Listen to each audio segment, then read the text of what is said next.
Antes de empezar, ponte los auriculares, asegúrate de estar a solas y apaga la luz. Hay historias que solo pueden contarse en la oscuridad. Empezamos. Este relato ocurrió en un sitio tan apartado que las noticias llegaban con semanas de retraso y la muerte se anunciaba con campanas, no con periódicos. Fue en ese lugar donde ocurrió lo que muchos aún prefieren no mencionar. Lo llaman la sequía de la tierra, como si ponerle un nombre inofensivo pudiera esconder lo ocurrido en el viejo cementerio. El sepulturero se llamaba Elías, un hombre callado, enjuto, con manos como raíces secas y mirada vidriosa. Vivía solo, en una casucha de adobe pegada al muro norte del camposanto. Se decía que hablaba con los muertos, pero en los pueblos así, todos tienen fama de algo. Elías llevaba más de 30 años abriendo tumbas. Nunca se quejaba, nunca pedía ayuda. Enterraba en silencio, rezaba 2 frases al viento y cubría la caja con una lentitud casi ceremoniosa.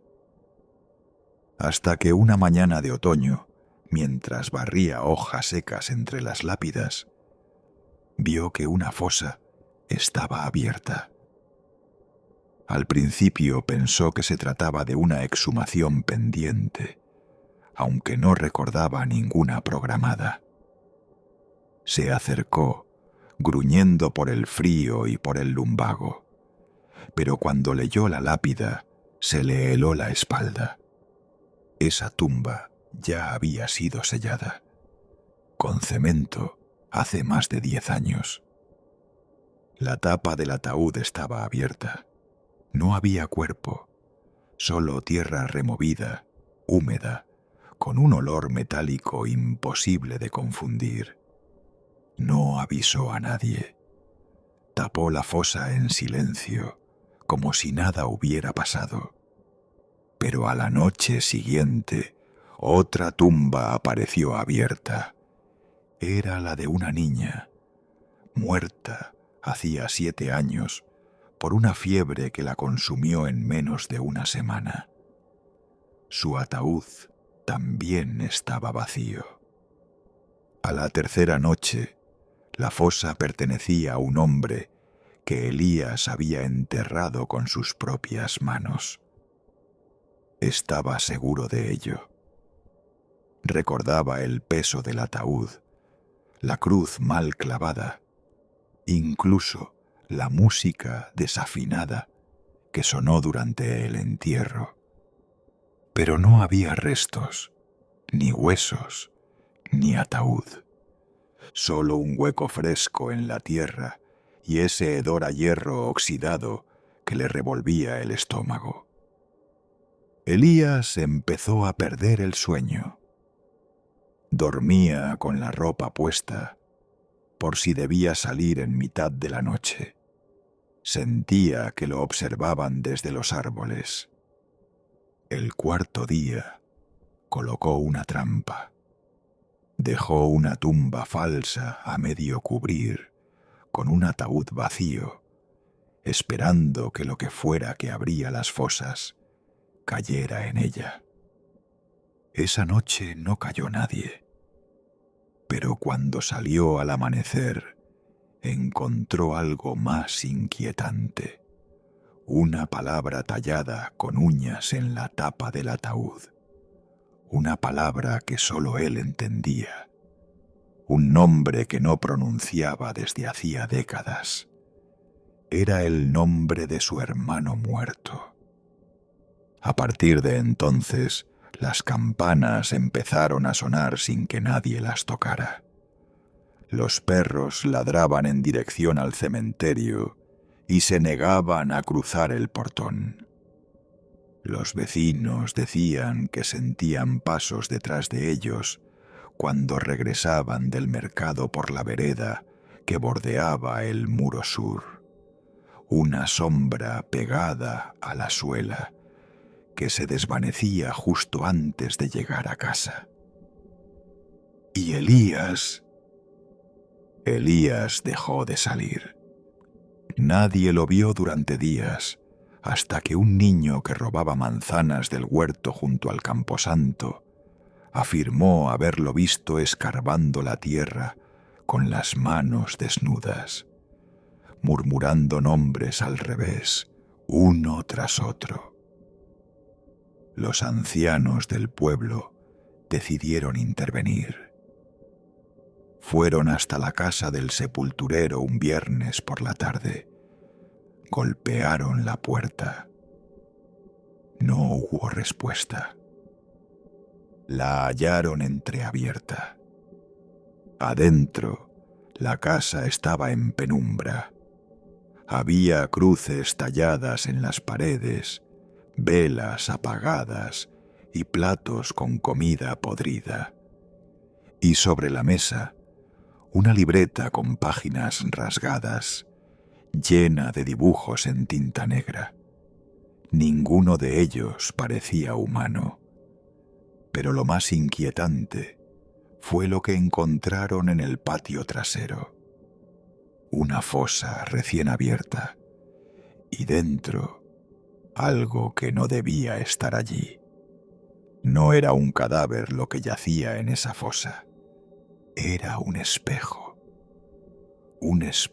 viejo, con el marco astillado, medio cubierto de tierra húmeda, colocado como si lo hubieran enterrado a propósito allí. Uno de los hombres se agachó para mirarlo de cerca. Se quedó inmóvil. Su rostro palideció al instante. Luego, sin decir una palabra, se alejó del lugar tambaleando, como si algo dentro de él se hubiese quebrado. Los demás no se atrevieron a mirar. Taparon la fosa a toda prisa, sin entender qué sentido tenía aquel objeto allí, ni por qué Elías había cavado esa tumba falsa. Esa noche, el silencio fue absoluto en el pueblo. Ni grillos, ni viento, ni ladridos. Solo el crujido de la madera vieja y el leve rumor de pasos sobre tierra húmeda. Al amanecer, alguien notó que la tumba de su abuela estaba abierta. Luego otra, y otra más. El sacerdote del pueblo pidió que sellaran todas las tumbas con piedra. Elías seguía desaparecido, pero nadie se atrevía a buscarlo demasiado lejos. Todos temían encontrar algo que no supieran nombrar. Una anciana, la más vieja del lugar, fue la única que habló con claridad. Eso que se levanta no son los muertos, es lo que se llevó sus cuerpos. Cuando le preguntaron a qué se refería, solo respondió: no entienden, hay algo debajo, siempre lo ha habido. Aquella tarde, alguien recordó que Elías tenía una hermana menor. Había muerto cuando eran niños. Una fiebre fulminante la llevó en apenas 2 días. Nadie volvió a mencionar su nombre desde entonces. Elías la había enterrado con sus propias manos, con apenas 15 años, y desde entonces nunca dejó el cementerio. Una mujer afirmó haberlo visto de lejos, esa misma semana. Caminaba entre las lápidas, pero no tocaba el suelo. Iba descalzo, con la ropa desgarrada y una expresión perdida, como si ya no recordara su nombre. La noticia corrió como pólvora. Alguien debía detenerlo. Organizaron una vigilia. Hombres con faroles y palas se apostaron en distintos puntos del camposanto, decididos a capturarlo, o al menos entender qué estaba haciendo. Durante horas no vieron nada, hasta que pasada la medianoche, las velas empezaron a apagarse una a una.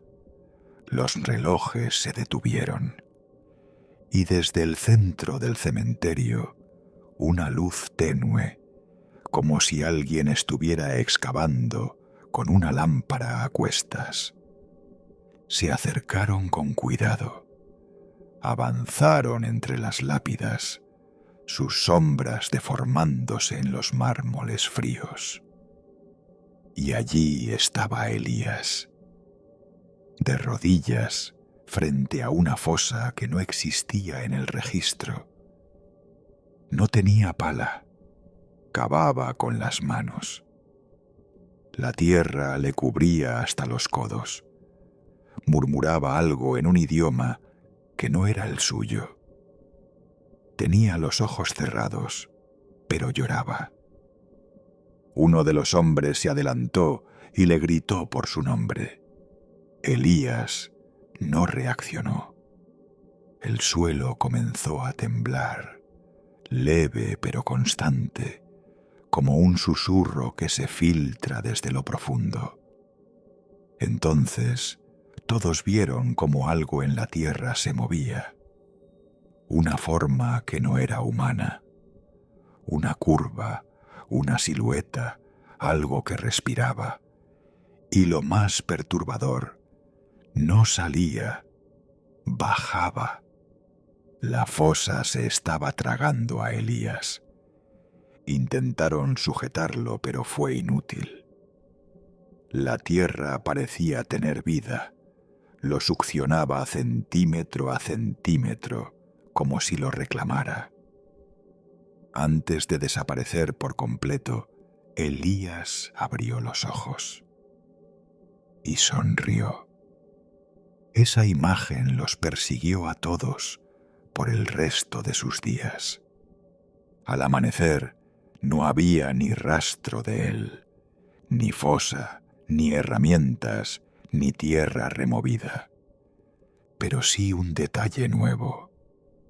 Una lápida reciente, con su nombre tallado, y una fecha de defunción grabada con hierro caliente.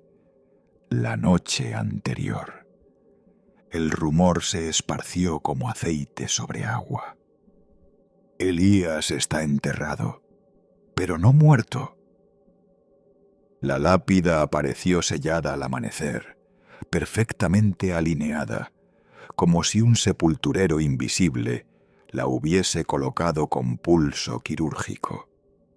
Nadie en el pueblo admitió haberla puesto. Nadie se atrevió a moverla. Los días siguientes fueron un desfile de señales, extrañas, sutiles, pero constantes. Las campanas de la iglesia tañían solas, siempre a las 3 de la madrugada.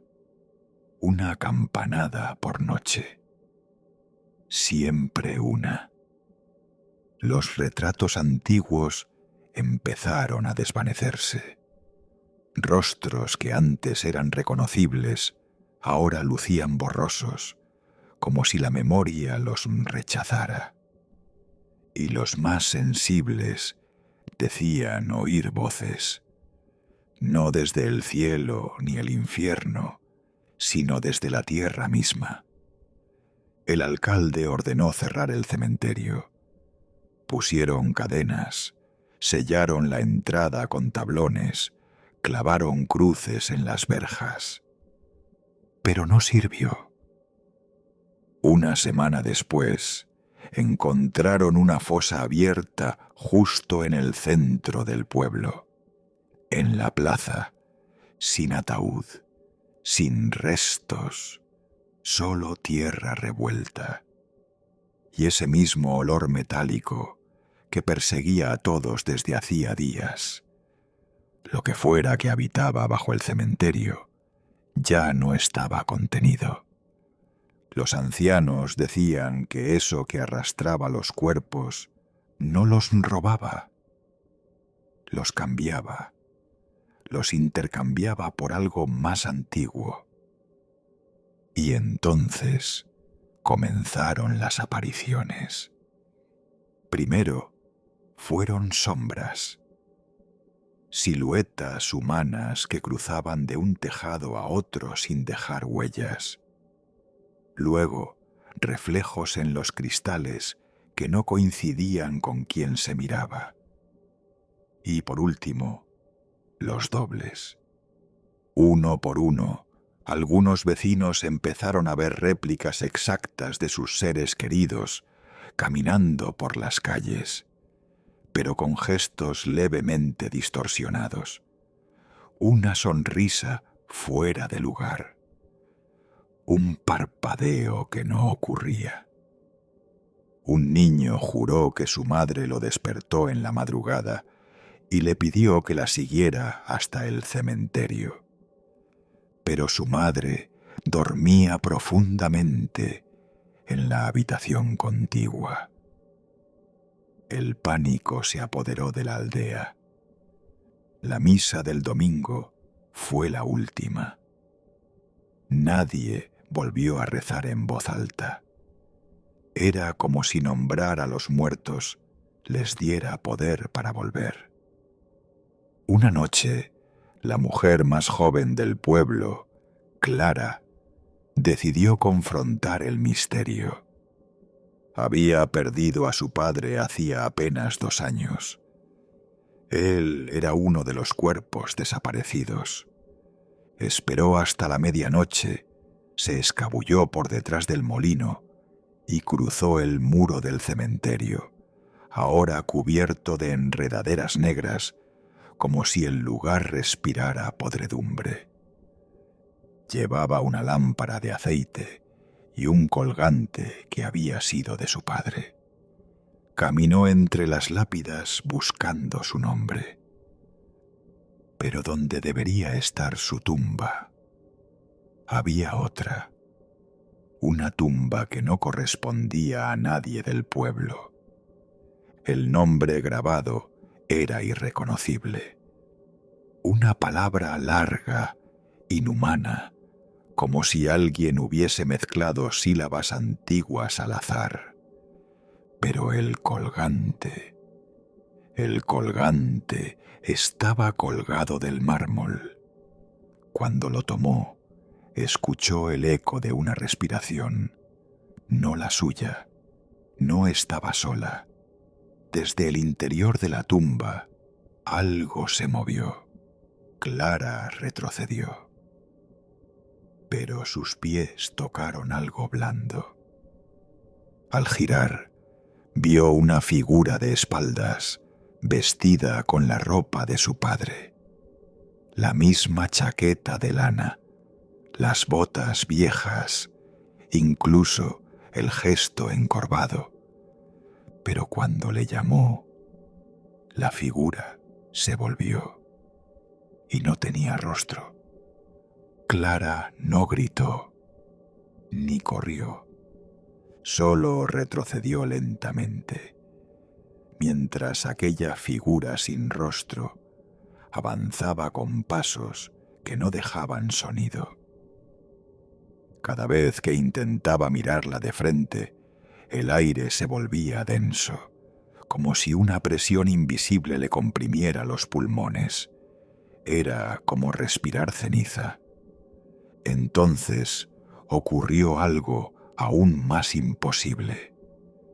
La tierra se abrió, justo a los pies de la figura. No fue un derrumbe, fue una abertura deliberada, precisa, como una boca que se abría esperando. Y la figura cayó, sin emitir sonido alguno, como si siempre hubiese pertenecido allí abajo. Clara corrió, saltó el muro, tropezó, se arañó las manos, pero no paró hasta que llegó a su casa. Allí se encerró y no volvió a salir en semanas. Desde esa noche, algo cambió en el pueblo. Las tumbas dejaron de abrirse. El silencio volvió a ser silencio, no una amenaza contenida. Pero algunos detalles nunca regresaron a la normalidad. Los espejos del pueblo amanecieron cubiertos de vaho cada madrugada. Nadie se atrevía a mirarse en ellos hasta después del amanecer. Y el cementerio fue sellado con cemento y piedra, encerrado para siempre. Una cruz sin nombre decora la entrada. Cada tanto, alguien asegura haber visto al viejo Elías caminando entre los árboles, hablando solo, o tal vez con quienes lo esperan bajo tierra. Porque nadie supo nunca qué había exactamente allí abajo. Solo que no era humano. Solo que tenía hambre. Y que durante varias noches necesitó vaciar las fosas para volver a llenarlas con algo peor. Si te ha gustado, deja tu like, suscríbete y activa las notificaciones para no perderte los próximos relatos. Aquí, cada historia está pensada para escucharse en silencio y preferiblemente a oscuras.